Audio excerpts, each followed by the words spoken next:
So hello my dear friends, video में आगे बढ़ने से पहले बताना चाहूँगा कि संकट में धैर्य, वैभव में दया और विपत्ति में सहनशीलता है किसी भी कैंडिडेट को अपने लक्ष्य की ओर अग्रसर करता है।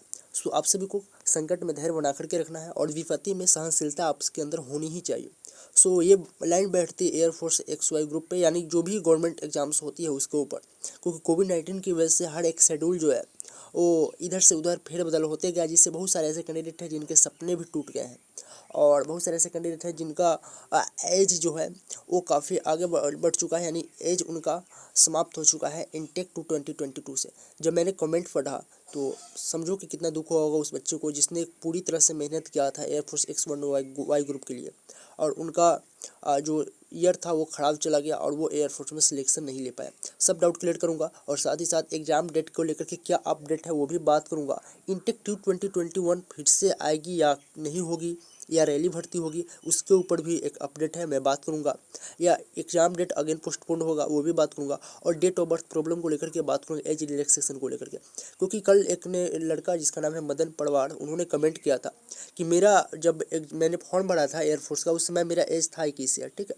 लेकिन जब एयरफोर्स की एग्ज़ाम होगा, उसके बाद एयरफोर्स का मेरिट लिस्ट बनेगा, तब तक मेरा एज जो है वो एयरफोर्स की जो क्राइटेरिया है उससे थोड़ा ज़्यादा हो जाएगा। तो क्या मैं सिलेक्ट हो पाऊँगा या नहीं हो पाऊँगा, और ये मेरा लास्ट चांस है, क्या एग्ज़ाम होगा या नहीं होगा, इस तरह के कमेंट्स आ रहे हैं। सो उस प्रॉब्लम को देखते हुए मैंने इस वीडियो को बनाया है दोस्तों।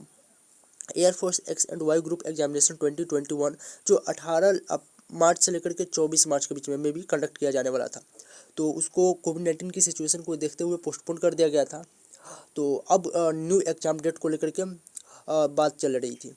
तो न्यू एग्ज़ाम डेट कब होगी नहीं होगी उसके बारे में बात करेंगे। उससे पहले एज लिमिट को लेकर के बात कर लेते हैं कि क्या एज लिमिट में क्या होने वाला है। दोस्तों सबसे पहले मैं उनको जो उन्होंने कमेंट किया था, 2-3 ऐसे स्टूडेंट्स थे मेरे भाई जिन्होंने कमेंट किया था, तो उनको मैं बता देना चाहता हूँ, आपने फॉर्म जिस टाइम भरा था उस समय अगर आपका डेट ऑफ बर्थ एयरफोर्स के क्राइटेरिया को फॉलो कर रहा था तो आपको कोई परेशानी नहीं होगी। आप इसका टेंशन -0% भी नहीं लेकर के चलिएगा।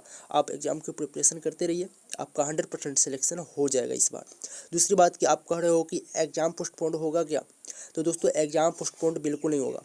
एग्ज़ाम पोस्टपोन्ड अब दोबारा बिल्कुल नहीं होगा, क्योंकि सिचुएशन सही हो रहा है और एग्ज़ाम डेट दोबारा पोस्टपोन्ड होने के न के बराबर चांसेज होती है, ठीक है। तो भले एक एग्ज़ाम डेट डिक्लेयर कर दिया गया हो, वो अगर फेक हो, जैसे कि दिखाया जा रहा था एक वायरल नोटिस जो एग्ज़ाम सेंटर को लेकर के था, अगर वो फेक हुआ, वो किसी ने ऑफिशियली सीध नहीं किया, एयरफोर्स ने भी इसके लेकर के अपडेट नहीं किया कि वो जो वायरल हुआ था जो नोटिस अप्रैल वाला एग्ज़ाम वाला, मार्च अप्रैल मई जून जुलाई, सॉरी जुलाई वाला, वो सही है या गलत है उसको लेकर कोई ऑफिशियल नोटिफिकेशन नहीं है। इसके लिए मैं टिप्पणी नहीं करूँगा कि वो ऑफिस सही था या गलत था। तो एग्ज़ाम जो है, अगर आप सभी का वो सही था, अगर आप अब जुलाई को लेकर के एग्ज़ाम डेट को बताया जा रहा था तो जुलाई में ही होगा एग्ज़ाम। अगर एयरफोर्स की तरह वो डिक्लेयर नहीं किया गया होता, वो होगा वो, तो आप सभी का एग्ज़ाम डेट को लेकर के अभी कोई क्लियर बात नहीं कही जा सकती है। जुलाई में भी हो सकता है एग्ज़ाम, अगस्त में, सितंबर में भी एग्ज़ाम हो सकता है, बट मैक्सिमम चांसेस जुलाई में ही। मैं यही कहूँगा कि आप सभी जुलाई का टारगेट लेकर के ही प्रिपरेशन करते रहो, ठीक है। जुलाई का टारगेट लेकर के आप प्रिपरेशन करो, जो होगा वो मैं अपडेट कर दूँगा आप सभी को। सो प्लीज़ आप सभी किसी भी तरह की अफवाहें वाले वीडियो मत देखना, आप सब जुलाई का टारगेट लो और पूरी तरह से तैयारी करो। आगे क्या होगा नहीं होगा वो कोई नहीं जानता है। कोविड का सिचुएशन धीरे धीरे कम होते जा रहा है, फिर हो सकता है बाद में बढ़ भी सकता है, कम भी हो सकता है, तो सिचुएशन के अकॉर्डिंग हम लोग को चलना ही पड़ेगा। ये भाई हम लोगों के ऊपर नहीं डिपेंड करता है, तो ये बात हम लोग को जो करना है वो करेंगे। और बात करता हूँ इनटेक 2022 को, अगर एग्ज़ाम आप सभी का मैं बता दूँ, अगर एग्ज़ाम जुलाई में भी नहीं होती है, अगस्त सितंबर में होती है, तो मैं ये 100% कह सकता हूँ कि आप सभी का इनटेक 2022 जो नहीं आएगा, इस तरह की वैकेंसी ऑनलाइन एग्जाम नहीं होगा, आप सभी का रैली भर्ती फिर से कंडक्ट किया जाएगा। 100% ये बात बता रहा हूँ। अगर जुलाई में एग्जाम कंडक्ट नहीं होती है, मे भी भगवान के ऐसा ना हो, लेकिन जुलाई में एग्जाम नहीं होती है, तो आप सभी का एग्ज़ाम जो है 2022 इनटेक जो है, स्टार्ट 2021 कहा जाता है उसको, और इनटेक 2022 वो आप सभी का रैली भर्ती के द्वारा ही उसमें सिलेक्शन होगा।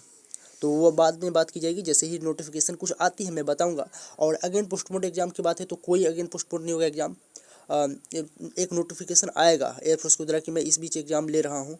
हाँ, ये अगर एग्ज़ाम वो जो पहले वाला जो था, बार बार मैं बता रहा हूँ, पहले वाला जो नोटिस वायरल हुआ था जुलाई को लेकर के एग्ज़ाम को 13 अप्रैल या 14 जुलाई से एग्ज़ाम था आप सभी का, तो वो अगर सही नहीं हुआ तो एयरफोर्स के द्वारा 100% कोई ना कोई एक ऑफिशियल नोटिफिकेशन आएगा, तो मैं बता दूंगा। डेट ऑफ बर्थ के लेकर के है तो एज रिलैक्सेशन को लेकर के बात करने वाला हूँ मैं। तो ये 100% दोस्तों यूनिवर्सल ट्रूथ है कि एक जो 21 ईयर या 20 ईयर जो भी है एयरफोर्स का क्राइटेरिया पहले से आते रहा वैसे ही रहेगा। अगर आपका डेट ऑफ बर्थ अगर ज़्यादा चल गया, आपका लास्ट चांस है, तो आपको दोबारा मौका नहीं मिलेगा। भले ही कोविड-19 की सिचुएशन के चलते थोड़ा डिले हो रहा है सब कुछ, लेकिन एज लिमिट में मुझे नहीं लगता है कि छूट आप सभी को मिलेगा। तो इसके लिए अभी आपके पास मौका है। जिन्होंने फॉर्म भरा हुआ था इनटेक 1 2021 का, उनको पूरी तरह से अभी मेहनत करने का समय है। ऐसा अपॉर्चुनिटी आप सभी को नहीं मिलेगा। कुछ न कुछ भगवान सोच कर ही करते हैं। इसलिए आप सभी के पास एक अपॉर्चुनिटी मिला हुआ है कि आप सभी इस बीच में और थोड़ा सा बूस्ट कर सको अपने प्रिपरेशन को, और एग्ज़ाम में अच्छा करो और सिलेक्शन ले लो। सो प्लीज़ दोस्तों, आप सभी से रिक्वेस्ट है कि इस तरह के वीडियो ना देखें, टाइम वेस्ट ना करें, क्योंकि कुछ ऐसे स्टूडेंट्स होते हैं जो उस समय पढ़ रहे होते हैं और उन्हीं का जाकर के बाद में सिलेक्शन होता है। मैं बार बार यही बात बोलता हूँ। तो जाकर के आप सभी पढ़ाई करना। जैसे ही कोई नोटिफिकेशन आती है ऑफिशियल, मैं आपको अपडेट कर दूंगा। इसलिए आप सभी से रिक्वेस्ट है कि मेरे चैनल को सब्सक्राइब कर लीजिएगा और इस वीडियो को लाइक तो ज़रूर कर दीजिएगा। लाइक करने से मोटिवेट होता हूँ मैं, और अपने दोस्तों के साथ शेयर कर दीजिएगा। मुझे इसी तरह से सपोर्ट और प्यार बनाए रखिएगा। मैं हर एक अपडेट से रूबरू कराऊंगा, हर एक आपकी प्रॉब्लम्स को मैं सॉल्व करने का कोशिश करूँगा। सो जय हिंद, जय भारत।